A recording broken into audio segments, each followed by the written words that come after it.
know that they're going to go and desecrate my little brother's grave because I spoke out. And there's nothing they can do to hurt him anymore. His life was a nightmare. And I know it'll be his own family that is going to go and desecrate his grave because that's the kind of family he has. And I'm not crying because you're going to do it. I'm crying because I'm hurting for my little brother, who doesn't deserve to have his family continuously abuse him this way. I'm hurting for the life that he lived, for the life that he never should have had. And because I'm hurting for him, I'm going to speak for him. And once again tell the world what they did to him. My little brother was born handicapped by abuse.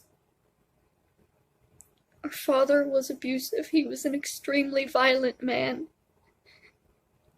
When my mom was pregnant with my brother, he came home one day, angry. He started screaming that the baby was going to be a girl, and he wanted to kill it. He knocked my mother to the floor, and he sat on her stomach, and he choked her and banged her head into the floor until neighbors came and pulled him off of her. He made up a story, took her to the hospital. So he didn't go to jail for what he did because they made up a story to protect him. Abusers are good at getting people to lie for them, to believe that things will change, that what they did this time was so bad they have to change.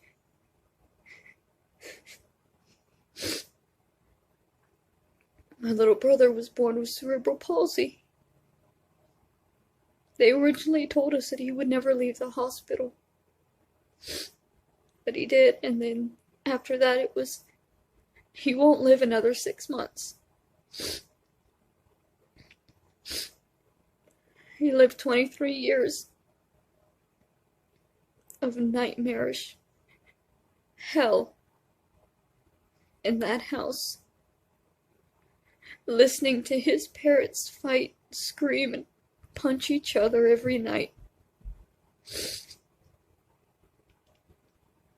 Laying in a chair that they never cleaned. You'd make him go hours without changing him, and then put him right back in the chair that still smelled.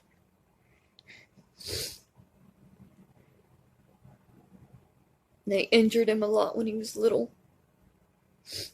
He was in a full body cast at one point from the waist down.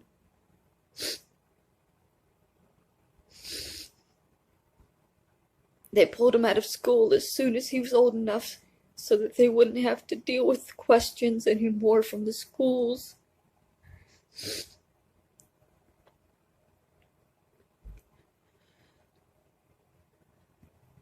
Every day he would just lay there and listen as chaos ensued around him, to the point that he was afraid of silence.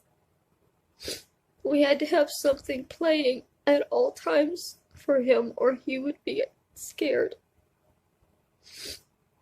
Because he was so used to the loudness of our parents.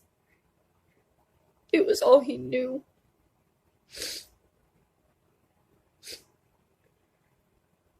He was in the same room when our father killed himself. And after that, our mother stopped taking care of him at all. She wasn't ever taking care of him properly, but she didn't even try after our dad died.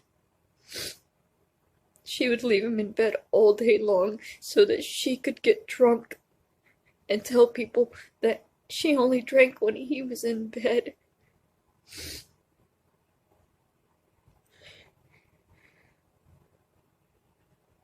My little brother deserved better. He deserved a better life.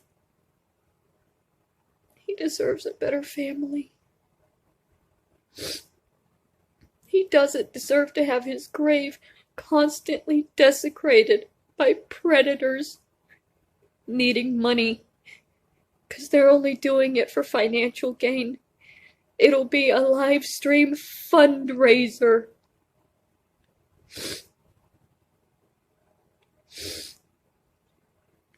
They can't hurt him anymore.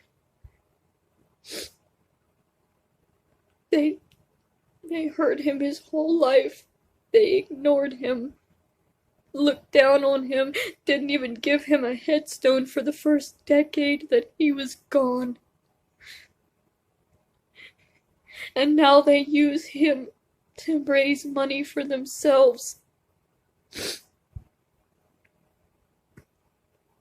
And he deserves better. And I can't stop them, but I can speak out and make sure the world knows Bubba's story.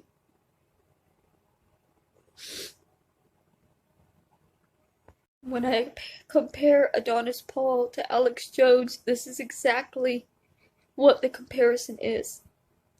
Alex Jones profited heavily off of the death of children, and Adonis Paul profits heavily off of desecrating my little brother's grave. He earned $1,500 the first time. How much does he have to earn off of the back of a disabled, dead person before people will open their eyes and understand what a heartless, cruel, predatory man he is? He's no better than Alex Jones. And one day he'll be caught too.